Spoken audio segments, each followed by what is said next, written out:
हरे कृष्ण। श्रीमद् भागवतम चतुर्थ स्कंद 29वां अध्याय। पुरंजनो उपाख्यान का तात्पर्य। राजा प्राचीन ब्रूही ने कहा, भगवान, मेरी समझ में आपके वचनों का अभिप्राय पूरा नहीं आ रहा है। विवेकी पुरुष ही इनका तात्पर्य समझ सकते हैं, हम कर्म मोहित जीव नहीं।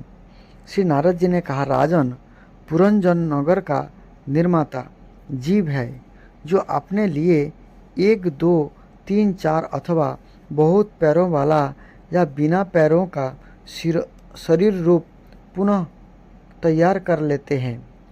उस जीव का सखा जो अभिज्ञात नाम से कहा गया है, वह ईश्वर है, क्योंकि किसी भी प्रकार के नाम, गुण अथवा कर्म से जीव को उसका पता नहीं चलता। जीवन के जब सुख दुख रूप सभी प्राकृत विषयों को भोगने की इच्छा की, तब उसने दूसरे शरीरों की अपेक्षा 9 दार, 2 हाथ और 2 पैरों वाले मानव देह ही पसंद किया। बुद्धि अथवा अविद्या को ही तुम पुरंजनी नाम की स्त्री जानो। इसके कारण देह और इंद्रियों आदि में मैं मेरेपन का भाव उत्पन्न होता है और पुरुष इसी का आश्रय लेकर शरीर में इंद्रियों द्वारा विषयों को भोगता है। 10 इंद्रियां ही उसके मित्र है, जिनसे कि सब प्रकार के ज्ञान और कर्म होते हैं। इंद्रियों की वृत्तियां ही उसकी सखियां और प्राण, अपान, व्यान, उदान समान रूप 5 वृत्तियों वाला प्राणवायु है। नगर की रक्षा करने वाला 5 फन का सर्प है। दोनों प्रकार की इंद्रियों के नायक मन को ही 11वां महाबली योद्धा जानना चाहिए। शब्द आदि 5 विषय ही पंचाल देश है, जिसके बीच में यह 9 द्वारों वाला नगर बसा हुआ है। उस नगर में जो एक एक स्थान पर 2 द्वार बताए गए हैं, ये 2 नेत्र गोलोक, 2 नासा छिद्र और 2 कर्ण छिद्र है। इनके साथ मुख, लिंग और गुदा, ये 3 और मिलकर कुल 9 द्वार है। इन्हीं में होकर वह जीव इंद्रियों के साथ बाह्य विषयों में जाता है। इसमें 2 नेत्र गोलोक, 2 नासा छिद्र और 1 मुख, ये 5 पूर्व के द्वार है। दाहिने कान को दक्षिण का और बाएं कान को उत्तर का द्वार समझना चाहिए। गुदा और लिंग, ये नीचे के 2 छिद्र पश्चिम के द्वार है। खगों का और अभिमुखी नाम के जो 2 द्वार एक स्थान पर बतलाए थे, ये नेत्र गोलोक है तथा रूप विभ्रजित नाम का देश है, जिसका इन द्वारों से जीव चक्षु इंद्रियों की सहायता से अनुभव करता है। चक्षु इंद्रियों को ही पहले धूमान नाम का सखा कहा गया है। दोनों नासा छिद्र ही नलिनी और नालिनी नाम के द्वार है और नासिका का विषय गंध ही सौरभ देश है तथा घ्राणन इंद्रिया अवधूत नाम का मित्र है। मुख मुख्य नाम का द्वार है, उससे रहने वाला बागेंद्रिय विपण है और रसनेन्द्रिय रसविद अर्थात रसज्ञ नाम का मित्र है। वाणी का व्यापार आपन है और तरह तरह का अन्न बहुदन है तथा दाहिना कान पितृही और बायां कान देवहू कहा गया है। कर्मकांड रूप प्रवृत्ति मार्ग का शस्त्र और उपासना कांड रूप, प्रवृत्ति मार्ग का शस्त्र और उपासना कांड रूप, निवृत्ति मार्ग का शास्त्र ही क्रमशः दक्षिणा और उत्तर पांचाल देश है। इन्हें श्रवण इंद्रिय रूप श्रुतधर की सहायता से सुनकर जीव क्रमशः पितृयान और देवयान मार्गों में जाता है। लिंग ही असुरी नाम का पश्चिमी द्वार है। स्त्री संग ग्रामक नाम का देश है और लिंग में रहने वाला उपस्थंद्रिय दुर्मद नाम का मित्र है। गुदा निरत्ति नाम का पश्चिमी द्वार है। नरक बैसस नाम का देश है और गुदा में स्थित पायु इंद्रियां लुब्धक नाम का मित्र है। इनके सिवा 2 पुरुष अंधे बताए गए थे। इनका रहस्य भी सुनो। ये हाथ और पाँव है। उन्हीं की सहायता से जीव क्रमशः सब काम करता है, जहाँ तहाँ जाता है। हृदय अंतःपुर है, उसमें रहने वाला मन ही विसूचि अर्थात विसूचिन नाम का प्रधान सेवक है। जीव उस मन के सत्यादि गुणों के कारण ही प्रसन्नता, हर्षरूप विकार अथवा मोह को प्राप्त होता है। बुद्धि राज महिषी पुरंजनी जिस जिस प्रकार स्वप्नावस्था में विकारों को प्राप्त होती है और जागृत अवस्था में इंद्रियों को विकृत करती है, उसके गुणों से लिप्त होकर आत्मा अर्थात जीव भी उसी रूप में उसी की वृत्तियों का अनुकरण करने को बाध्य होता है।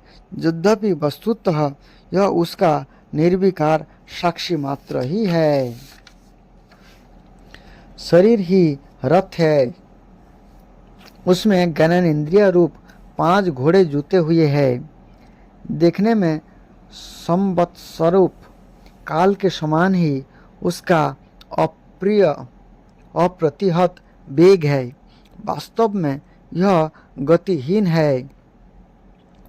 पुण्य और पाप ये 2 प्रकार के कर्म ही उसके पहिए हैं। 3 गुण ध्वजा है, 5 प्राण डोरियां है, मन बागडोर है, बुद्धि सारथी है, हृदय बैठने का स्थान है, सुख दुख आदि द्वंद जुए है। इंद्रियों के 5 विषय इसमें रखे हुए आयुध है और त्वचा आदि 7 धातुएं उसके आवरण है। 5 कर्मेंद्रिया उसकी 5 प्रकार की गति है। इस रथ पर चढ़कर रथी रूप यह जीव मृग तृष्णा के समान मिथ्या विषयों की ओर दौड़ता है। 11 इंद्रियां उसकी सेना है तथा 5 ज्ञान इंद्रिया के द्वारा उन इंद्रियों के विषय को अनायास पूर्वक ग्रहण करना ही उसका शिकार खेलना है। जिसके द्वारा काल का ज्ञान होता है वह संवत्सर ही चंडवेग नामक गंधर्वराज है। उसके अधीन जो 360 गंधर्व बताए गए थे ये दिन है और 360 गतिविधियां रात्रि है।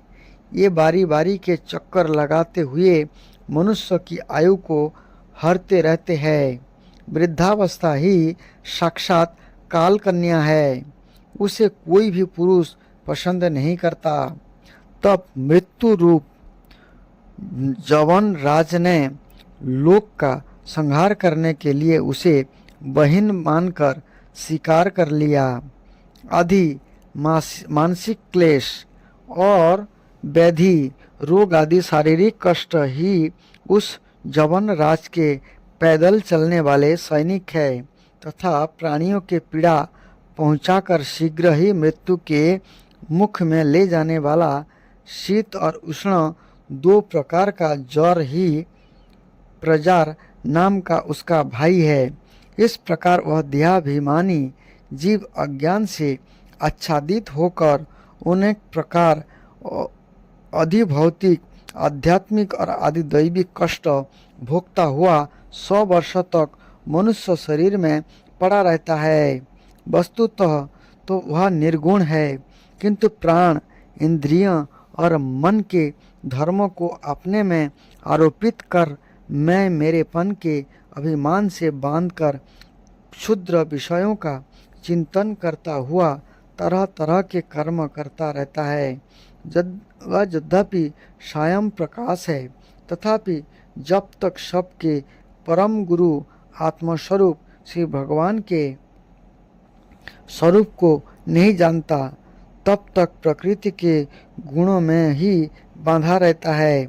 उन गुणों का अभिमानी होने से यह विवश होकर सात्विक, राजस और तामस कर्म करता है तथा उन कर्मों के अनुसार भिन्न भिन्न योनियों में जन्म लेता है।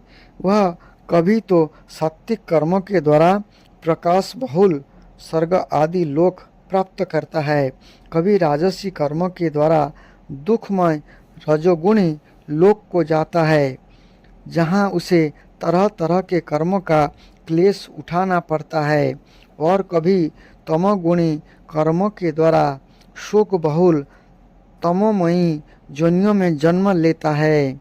इस प्रकार अपने कर्म और गुणों के अनुसार देव योनि, मनुष्य योनि अथवा पशु योनियों में जन्म लेकर वह अज्ञानंध जीव कभी पुरुष, कभी स्त्री और कभी नपुंसक होता है। जिस प्रकार बेचारा भूख से व्याकुल कुत्ता दर दर भटकता हुआ अपने प्रारब्धानुसार कहीं डंडा खाते हैं और कहीं भात खाता है, उसी प्रकार वह जीव चित्त में नाना प्रकार की वासनाओं को लेकर ऊंचे नीचे मार्ग से ऊपर नीचे अथवा मध्य के लोकों में भटकता हुआ अपने कर्म अनुसार सुख दुख भोगता रहता है। आदि दैविक, आदि भौतिक और आध्यात्मिक, इन 3 प्रकार के सुखों में से किसी भी एक से जीव का सर्वथा छुटकारा नहीं हो सकता। यदि कभी वैसा जान पड़ता है तो केवल तत्कालिक निवृत्ति ही है।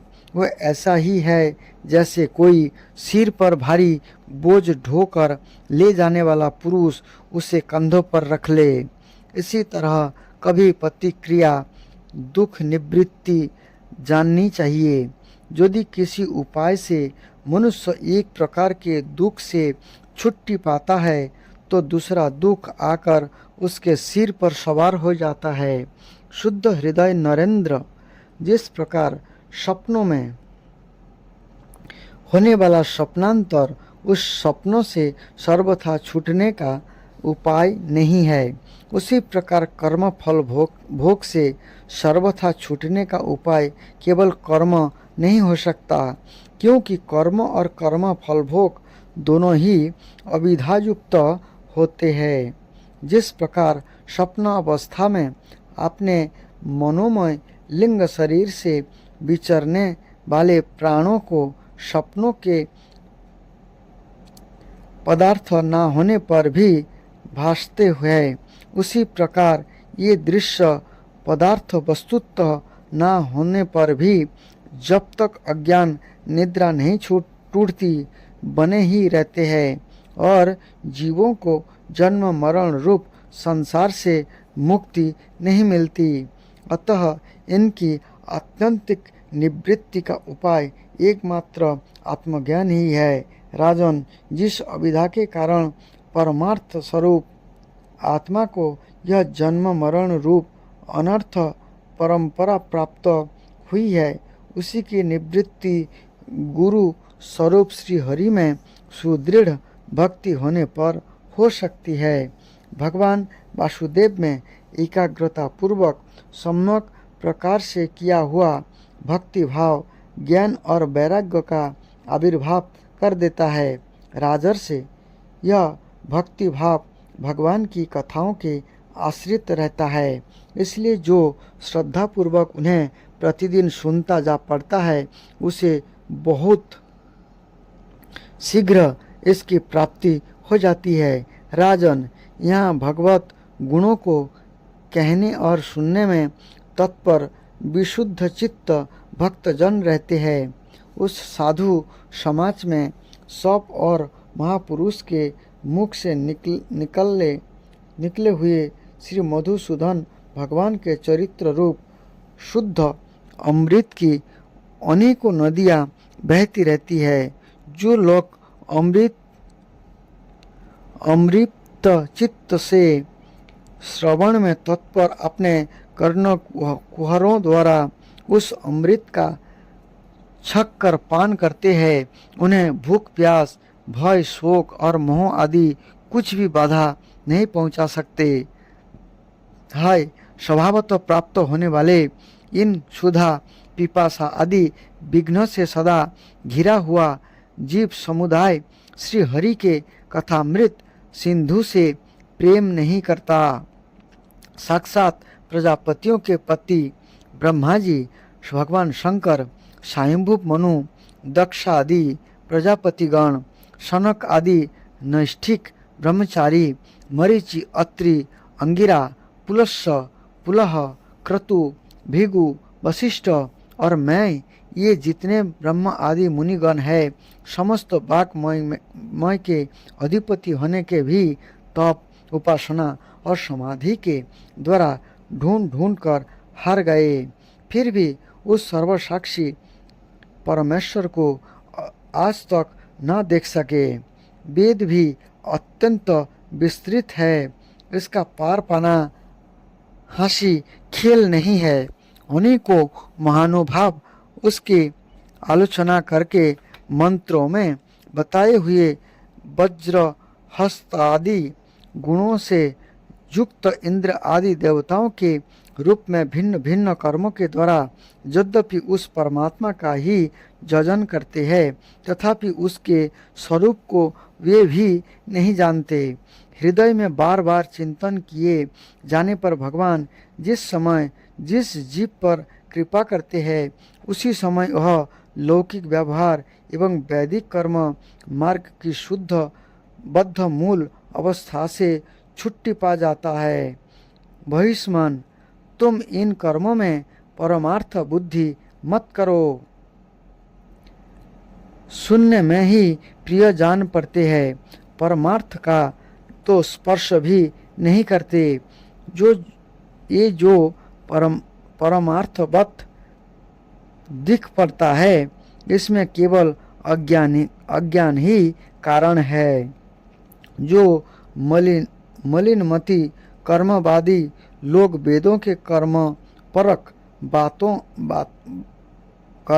बताते हैं, ये वास्तव में उसका मर्म नहीं जानते। इसका कारण वही है कि अपने स्वरूपभूत लोक आत्मतत्व को नहीं जानते, जहाँ साक्षात श्री जनार्दन भगवान विराजमान है। पूर्व की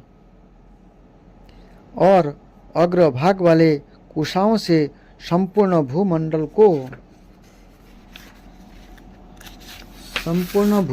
को आच्छादित करके अनेकों पशुओं का वध करने से तुम बड़े कर्माभिमानी और उद्धत हो गए हो, किंतु वास्तव में तुम्हें कर्म या उपासना किसी के भी रहस्य का पता नहीं है।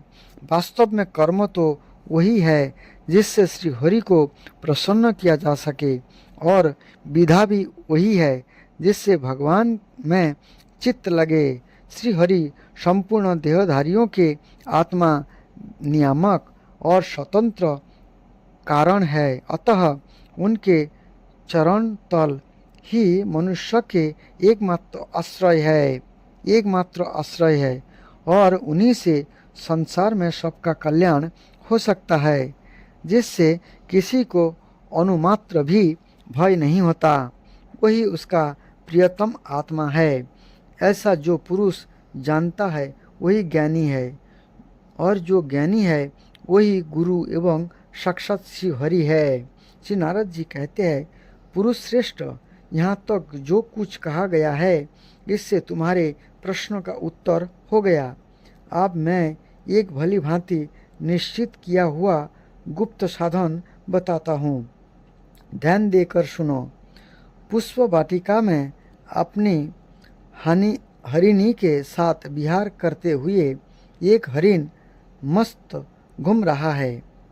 यह दूब आदि छोटे छोटे अंकुरों को चर रहा है। उसके कान भौरों के मधुर गुंजार में लग रहे हैं। उसके सामने ही दूसरे जीवों को मारकर अपना पेट पालने वाले भेड़ियां ताक लगाए खड़े हैं और पीछे से शिकार बिधने के लिए उस पर बाण चढ़ा छोड़ दिया है। परंतु हरिण इतना बेसुध है कि उसे उसका कुछ भी पता नहीं है। एक बार इस हरिण की दशा पर विचार करो। राजन, इस रूप का आशय सुनो। यह मृत प्राय हरिण तुम ही हो। तुम अपनी दशा पर विचार करो। पुष्पों की तरह ये स्त्रियां केवल देखने में सुंदर है। इन स्त्रियों के रहने का घर ही पुष्प वाटिका है। इसमें रहकर तुम पुष्प के मधु और गंध के समान क्षुद्र सकम कर्मों के फल रूप जीव और जनन इंद्रियों को प्रिय लगने वाले भोजन तथा स्त्रीसंग आदि तुच्छ भोगों को ढूंढ रहे हो। स्त्रियों से घिरे रहते हो और अपने मन को तुमने उन्हीं में फंसा रखा है। स्त्री पुत्र का मधुर भाषण ही भौरों का मधुर गुंजार है। तुम्हारे कान उसी में अत्यंत आसक्त हो रहे हैं।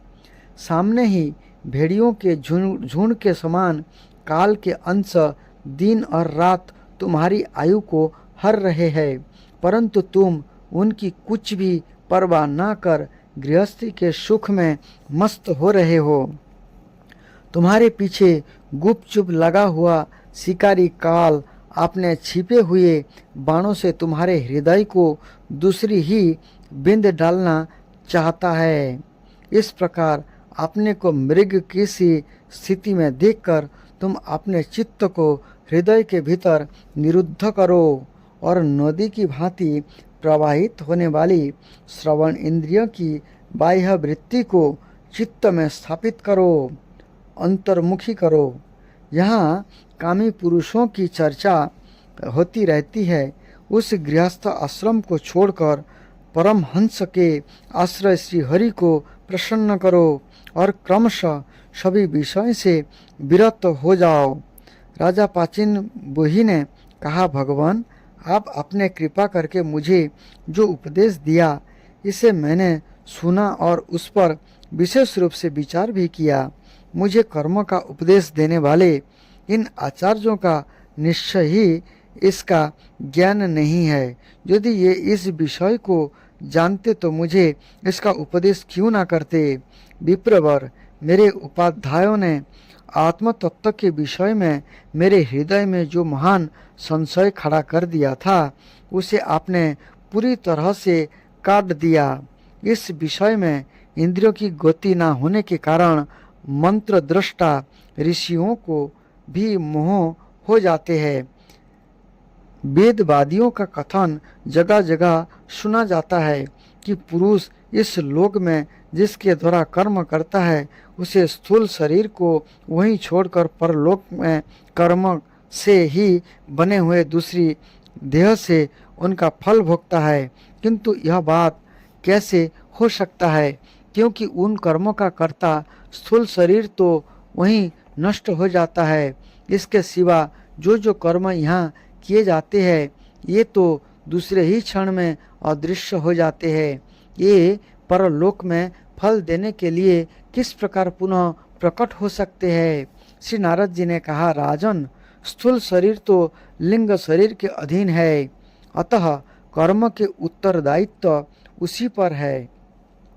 जिस मन प्रधान लिंग शरीर को सहायता से मनुष्य कर्म करता है वह तो मरने के बाद भी उसके साथ रहता ही है, अतः यह परलोक में अपरोक्ष रूप से स्वयं उसी के द्वारा उनका फल भोगता है।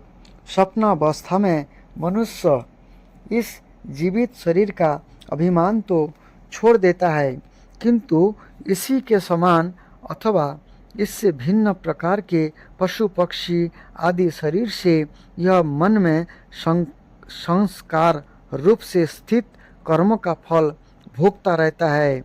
इस मन के द्वारा जीव जिन स्त्री पुत्र आदि के ये मेरे है और देह आदि को यह मैं हूँ ऐसा कहकर मानता है, उनके किए हुए पाप पुण्य आदि रूप कर्म को भी यह अपने ऊपर ले लेता है और उनके कारण इसे व्यर्थ ही फिर जन्म लेना पड़ता है। जिस प्रकार ज्ञान इंद्रिय और कर्मण इंद्रिय तीनों की चेष्टाओं से अनेक प्रेरक चित्त का अनुमान किया जाता है, उसी प्रकार चित्त की भिन्न भिन्न प्रकार की वृत्तियों से पूर्व जन्म के कर्मों का भी अनुमान होता है। अतः कर्म अदृष्ट रूप से फल देने के लिए कालांतर में मौजूद रहते हैं। कभी कभी देखा जाता है कि जिस वस्तु का उस शरीर से कभी अनुभव नहीं किया, जिसे ना कभी देखा ना सुना ही उसका स्वप्न में वह जैसी होती है वैसा ही अनुभव हो जाता है। राजन, तुम निश्चय मानो कि लिंग देह के अभिमानी जीव को उसका अनुभव पूर्व जन्म में हो चुका है, क्योंकि जो वस्तु पहले अनुभव की हुई नहीं होती उसके मन में वासना भी नहीं हो सकती। राजन, तुम्हारा कल्याण हो। मन ही मनुष्य के पूर्व रूपों का तथा भावी शरीर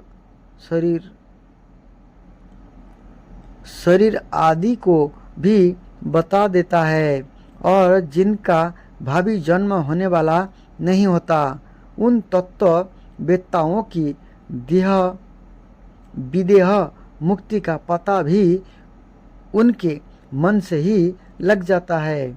कभी कभी स्वप्न में देश काल अथवा क्रिया संबंधी ऐसी बातें भी देखी जाती है जो पहले कभी देखी जा सुनी नहीं गई, जैसे पर्वत की चोटी पर समुद्र, दिन में तारे अथवा अपना सिर काटा दिखाई देना इत्यादि। इनके दिखने में निद्रा दोष को ही कारण मानना चाहिए। मन के सामने इंद्रियों से अनुभव होने योग्य पदार्थ ही भोग रूप में बार बार जाते हैं और भोग समाप्त होने पर चले जाते हैं। ऐसा कोई पदार्थ नहीं आता जिसका इंद्रियों से अनुभव इंद्र अनुभव ही ना हो सके। इसका कारण वही है कि सब जीव मन सहित है। साधारणतया तो सब पदार्थों का क्रमशः ही भान होता है, किंतु यदि किसी समय भगवत चिंतन में लगा हुआ मन विशुद्ध सत्व में स्थित हो जाए तो उसमें भगवान का संसर्ग होने के एक साथ समस्त विश्व का भी भान हो सकता है। जैसे राहु दृष्टि का विषय न होने पर भी प्रकाशात्मक चंद्रमा के संसर्ग से दिखने लगता है। राजन, जब तक गुणों का परिणाम एवं बुद्धि, मन, इंद्रियों और शब्द आदि विषयों का संघात यह अनादि लिंग देह बना हुआ है, तब तक जीव के अंदर स्थूल देह के प्रति मैं मेरा इस भाव का अभाव नहीं हो सकता। सुसुप्ति, मूर्छा, अत्यंत दुख तथा मृत्यु और तीव्र जरादि के समय भी इंद्रियों की व्याकुलता के कारण मैं और मेरेपन की स्पष्ट प्रतीति नहीं होती, किंतु उस समय भी उनका अभिमान तो बना ही रहता है। जिस प्रकार अमावस्या की। जिस प्रकार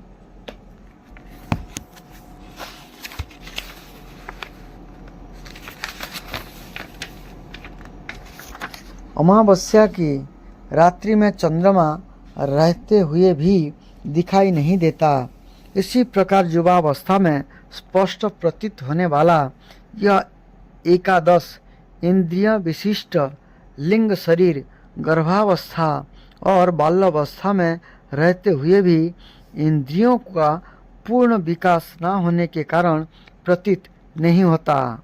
जिस प्रकार स्वप्न में किसी वस्तु का अस्तित्व न होने पर भी जागे बिना स्वप्न जनित अनर्थ की निवृत्ति नहीं होती, उसी प्रकार सांसारिक वस्तुएं यद्यपि असत है तो भी अविद्यावश जीव उनका चिंतन करता रहता है, इसलिए उसका जन्म मरण रूप संसार से छुटकारा नहीं हो पाता।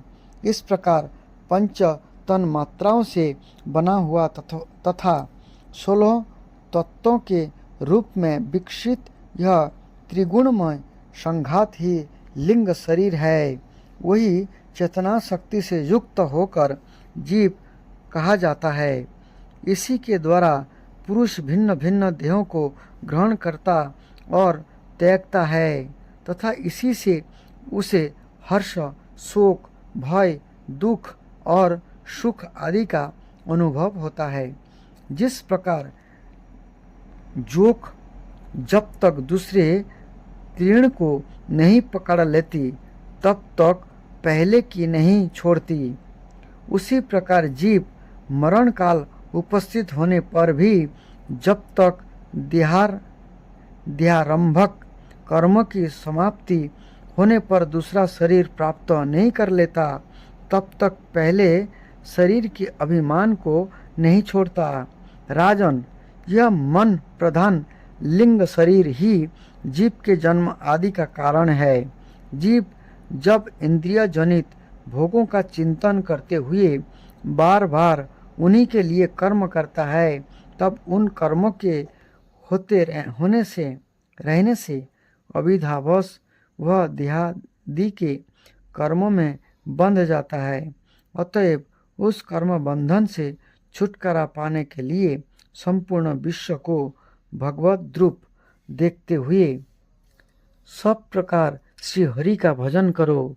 उन्हीं में इस विश्व की उत्पत्ति और स्थिति होती है तथा उन्हीं में लय होता है। श्री मैत्र जी कहते हैं, विदुर जी, भक्त श्रेष्ठ श्री नारद जी ने राजा प्राचीन ब्रूही को जीव और ईश्वर के स्वरूप का दिग्दर्शन करवाया। फिर वे उनसे विदा लेकर सिद्ध लोक को चले गए। तब राजर्षि प्राचीन वही भी प्रजा पालन का भार अपने पुत्र को सौंपकर तपस्या करने के लिए कपिलाश्रम को चले गए। यहाँ उन वीरवर ने समस्त विषय की आसक्ति छोड़ एकाग्र मन से भक्ति पूर्वक श्री हरि के चरण कमलों का चिंतन करते हुए सारूप्य पद प्राप्त किया। निष्पाप विदुर जी, देवर्षि नारद के परोक्ष रूप से कहे हुए इस आत्मज्ञान को जो पुरुष सुनेगा या सुनाएगा, यह शीघ्र ही लिंग देह के बंधन से छूट जाएगा। देवर्षि नारद के मुख से निकला हुआ यह आत्मज्ञान भगवान मुकुंद के जस से संबंध होने के कारण त्रिलोक को पवित्र करने वाला, अंतःकरण का शोधक तथा परमात्मा पद को प्रकाशित करने वाला है। जो पुरुष इसकी कथा सुनेगा यह समस्त बंधनों से मुक्त हो जाएगा और फिर उसे इस संसार चक्र में नहीं भटकना पड़ेगा। विदुर जी, गृहस्थ आश्रमी पुरंजन के रूपक से परोक्ष रूप से कहा हुआ यह अद्भुत आत्मज्ञान मैंने गुरु जी के कृपा से प्राप्त किया था।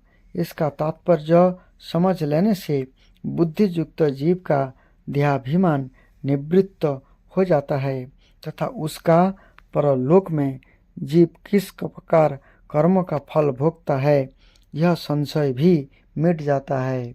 हरे कृष्ण कृष्ण कृष्ण हरे हरे, हरे राम राम राम हरे हरे।